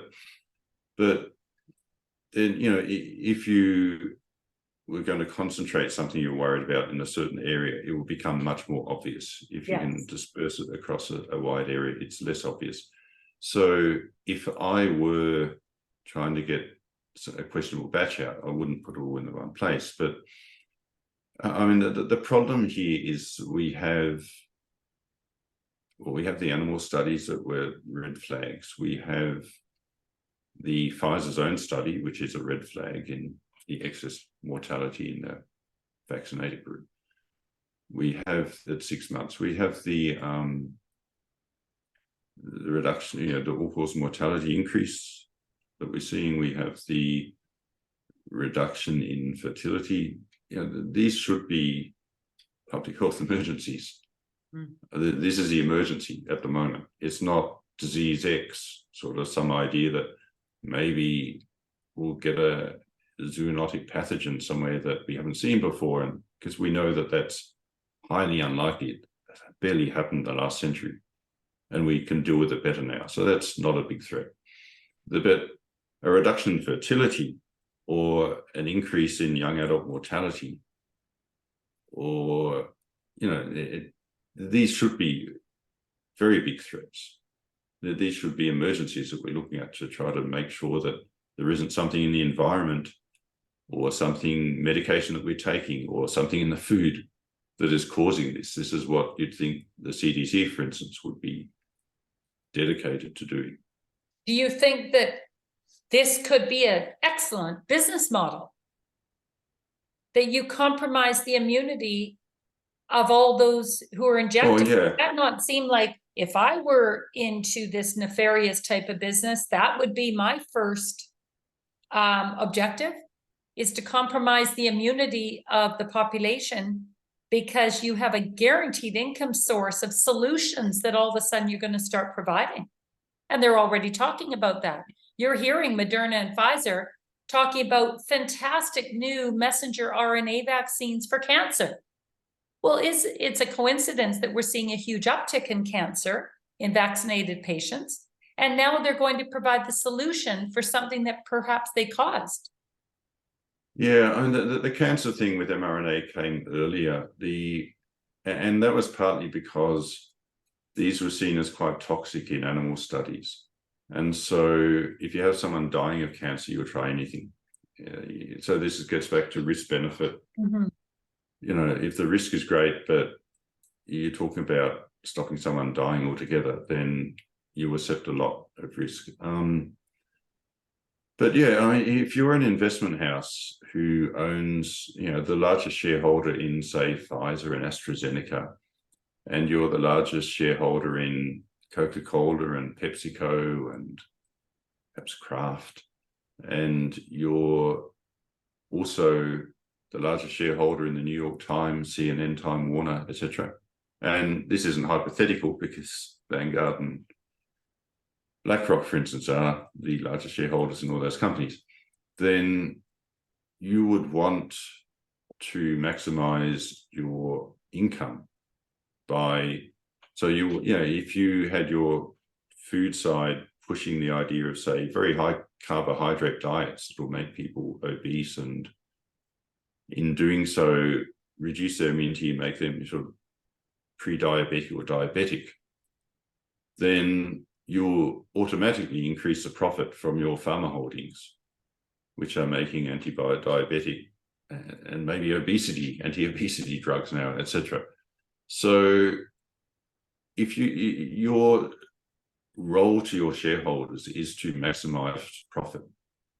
So it's up to you're doing your job from that narrow perspective by pushing the food companies to make people more obese and less able to withstand the normal viruses, etc., in nature.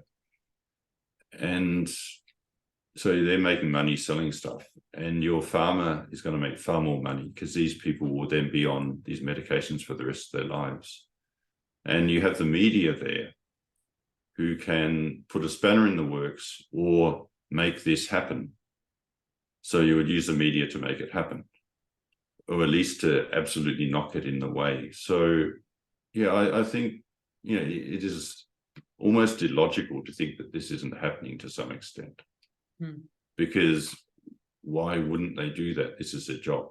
Yeah. And given human greed and our ability to, even if we sort of mean well, to convince ourselves that what we're doing that happens to benefit ourselves might benefit someone else, we can convince ourselves of that all the time. So yeah, it would be illogical to think that with the concentration of ownership now, that we're not seeing all these companies used for the benefit of their owners, which is against the interest of the population.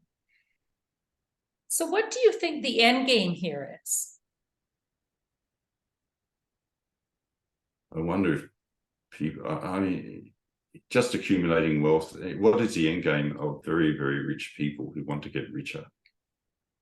If you had $1 billion, you could spend $10 million a year and you would still be rich when you died.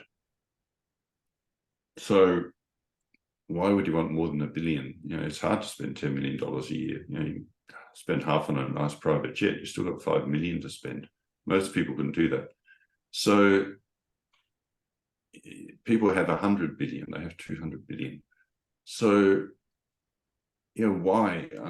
Why does someone who is really rich still push investments to make themselves richer? I don't know. People have asked this for thousands of years, haven't they? Do you think it's money, or do you think it's power? And I think they're the same. Money I and think power. money and power are the same. Yeah. So do you feel that the UN is the epicenter of this drive? I think the UN is a very useful tool, like the WHO is a very useful tool. So if you can have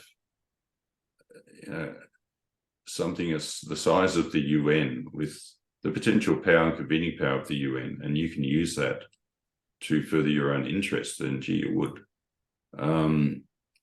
The UN is not, people sort of think of it as all the countries getting together, but it's a bureaucracy that runs itself, that gets money from countries, and the countries turn up every now and then, and mostly the same people from those countries sit around and meet and greet and have a chat. Those same people go to Davos, where they sort of openly meet with all the same corporate behemoths, etc.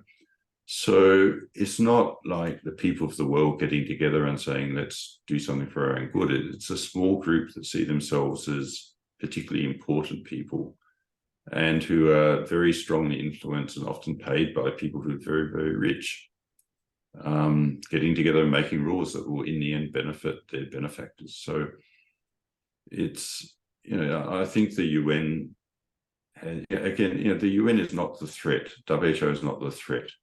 The threat is the whole mindset and sort of ethos that has allowed these to be hijacked. And perhaps it's the fact that we have allowed individuals to become so hideously rich compared to the rest of the population. We've allowed inequality to grow so massive over the last few decades that it's inevitable that we end up with this position, because when you get money, then you have power.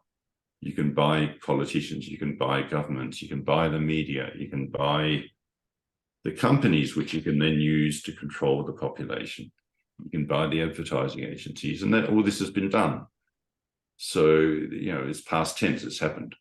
Mm-hmm. So then you can buy these international agencies for the same reason. And again, that appears to be what has happened. So the UN is not the problem. The problem is the people who have hijacked it and taken it over and are abusing it for their own benefit. So moving forward, if you were Christine Lagarde or you were Tedros and you were in a position of power, would you dismantle, like, do we need the UN? It's so corrupted at this point. And the WHO is so corrupted, it needs to start, you need to start from scratch in a sense. But going forward, if there were some good people that rose to the top of these organizations, would it be possible to transform them into something good again? Or are they so far gone? I mean, theoretically it would that. Whether you can do that and manage the vested interests that would like to keep them as they are is another question.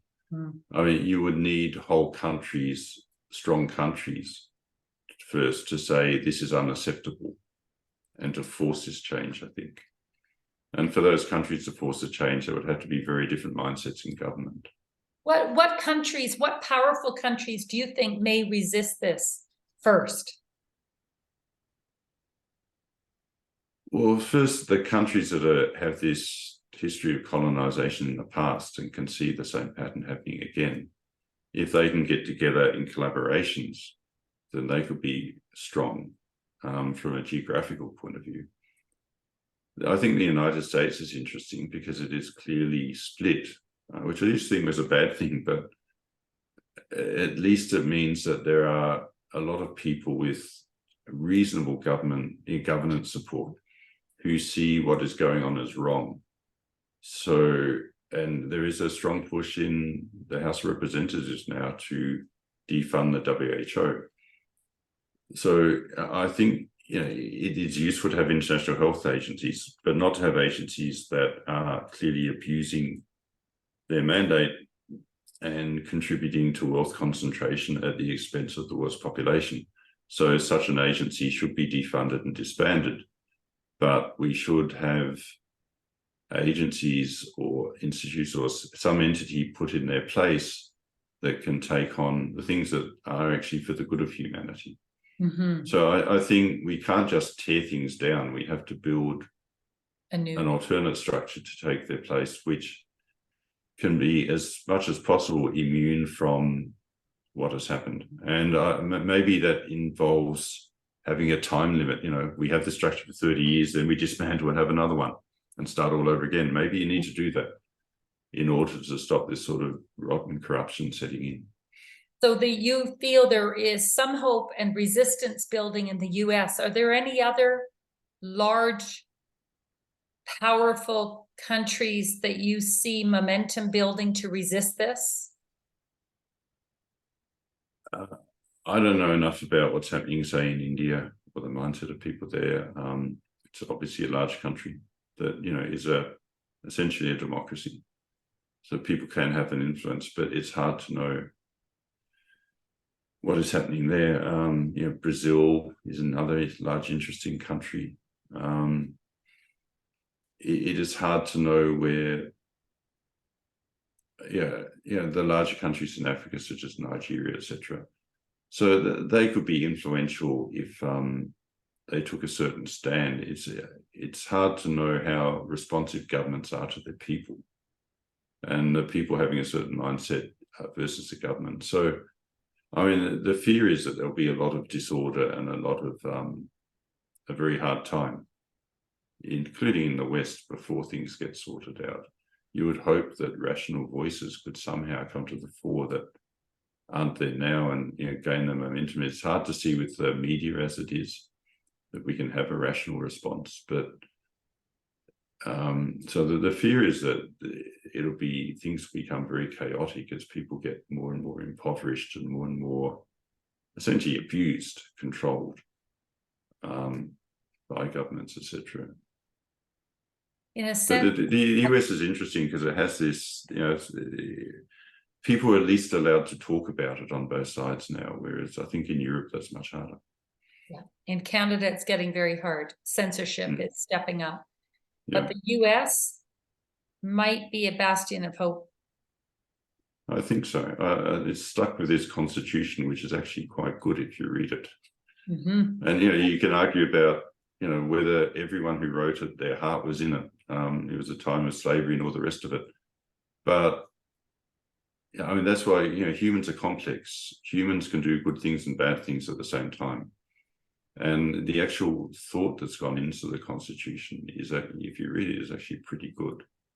And people did foresee that you could come to times where, you know, essentially self-interested or dark forces could take over and dictatorships could try to take over, and they built checks into the Constitution that would try to stop that from happening, whereas most countries don't have that. So I think there's hope in the US because of that. So is your sense in the US that people are becoming aware that there's a form of fascism or authoritarianism that is developing, and there needs to be some resistance? Are you sensing that in the US? I think so. I think people are seeing that there's something wrong. I'm not sure that really, and that there is an authoritarianism. I don't think most people have really understood the extent to what is going on yet. But if people can start questioning, then that's a long way down that road. So. Building the awareness.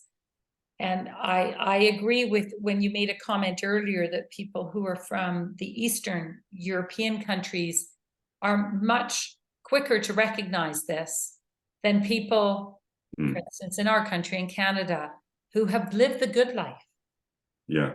There's almost an arrogance in Canada because it's been considered one of the best countries in the world to live in. And it truly was an amazing country. It was safe, it was secure, the standard of living was brilliant. So there was a complacency, I think, that settled in because people felt that they had arrived, especially for the new immigrants. They arrived and they felt that they'd won the jackpot. But yeah, I think Australia is the same, you know, apart from the Indigenous population who have a very different perspective, but for the vast majority of people in Australia, it's the same. Yeah. So do you suspect that the next crisis that the WHO may, because my sense is they would like to have another crisis. They would like to have, you know, they're very much into creating a threat and then creating a response that benefits the shareholders. What do you think might be the new threat that the WHO throws out? Do you think it will be a pandemic, or might it be climate, or might it be financial? What's your best guesstimate as to what their next play may be? They'll certainly find viral variants and perhaps new viruses because they have this surveillance mechanism which will do that because this is nature. It happens. So they will be able to use those because the media is on board to make a larger threat than they actually are. So I think that will happen. That's fairly inevitable. They have this industry there that its sole reason for existence is to find viruses and respond to them. Climate, they're upfront saying that they see climate as a threat. You know, that's complex. The climate is changing, obviously. You can argue about whether anthropogenic change is a large part of it or a small part of it. And then is it a good or bad thing is yet another one. And, you know, one of the reasons why we can feed 9+ billion people is because plants grow faster now than they used to, because carbon dioxide is a fertilizer. That doesn't mean it's a good thing to change the climate and increase carbon dioxide. Climates, but you know, there are many reasons why climates change. The medieval warm period was not due to high carbon dioxide. The Roman warm period is not due to carbon dioxide. So we don't know all the causes now. The concern now is that it's so hard to talk about it. So it would be, you know, climate will harm some people, and changes in climate which are happening will harm some people and help some people. So the thing would be to have a rational discussion. And this is impossible because we see, as we did, you know, in the falsehoods in COVID, that the science is settled. So therefore there's no debate. If you have a contrary opinion, or you even discuss the fact that plants grow faster with higher CO2, which is established by the CSIRO in Australia. I mean, in other countries, it's not made up. It's if you have commercial greenhouses, you pump in CO2, the plants grow faster. So, you have, by the way, you have, I just interviewed a wonderful, very renowned scientist, Dr. Ian Plimer, who's a fellow Australian. And he wrote a very, very good book called Green Murder, which talked about how all of these climate initiatives hurt third world countries. No, exactly. That's what I was going to say. So if you increase the cost of hydrocarbon fuels, oil, gas, you will increase deforestation in Africa. Certainly in East Africa, the largest cause of deforestation is said to be cooking fires. because charcoal or wood for cooking. And if you can have low-cost gas or oil, then you reduce the use of wood for cooking, you reduce deforestation. That has huge beneficial effects on the environment and on the land's ability to support people. Mm-hmm. So, this is complex. So when we say stop stop hydrocarbons, stop drilling, etc., Mm-hmm. we have to be aware that we are increasing deforestation in Africa by doing that. Yeah. And also, deforestation in Africa is one of the largest reasons for desertification in Africa. So, and its inability to support expanding population. So we like with COVID lockdowns, as WHO pointed out in 2019, these sorts of measures, they affect low-income countries, low-income people far more than high-income people. So you're disproportionately harming the poor. And not based on science. As Dr. Plimer would say, there is no scientific evidence that humans cause climate change. And he points out, climate change has always occurred, but it's not driven by humans. He said there's no science to support that. But the narrative, of course, is ramp up the fear, cut the use of hydrocarbons. And he's a very interesting scientist who says that the narrative is not based on science. Yeah, and I'm not a climatologist, so I can't say whether anthropogenic change is a large one or a small one. But I do know that the climate has changed before because I'm interested in history. I mean, they ran cattle and grew barley in Greenland around the year 1000, and so I know it's complex. I know that the measures being you're an infectious and so outside your I know that the measures being pushed that would disproportionately harm low-income people, and that should be a concern to everyone. That's why we need to stop and think and not say the science is settled, but have a rational conversation. Science is never settled. That's science by definition is not. So anyone who says that doesn't understand science. But the question is absolutely not settled because why did it happen why was it warm in the year 1000, etc. So these are complex questions that need rational debate, and shutting down debate is the biggest, as it is with pandemic preparedness, etc., is the biggest risk to humanity in this, is just stopping talking rationally. So what keeps you awake at night? Nothing really. I sleep pretty well. So you're not lying awake at night anxious about the current state of affairs? Is there kind of no, I'm not. Let's say a futility, or are you hopeful? What do you? I'm hopeful. I think humans have been here before.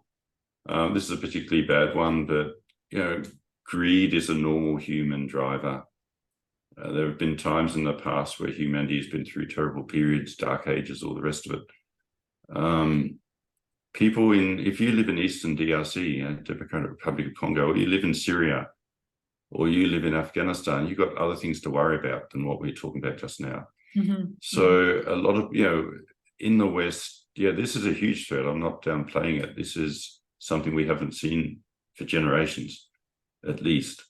But there are, a lot of people in the world have other huge problems to deal with. They still have most of their children dying, or a lot of their children dying, as we discussed at the start. So,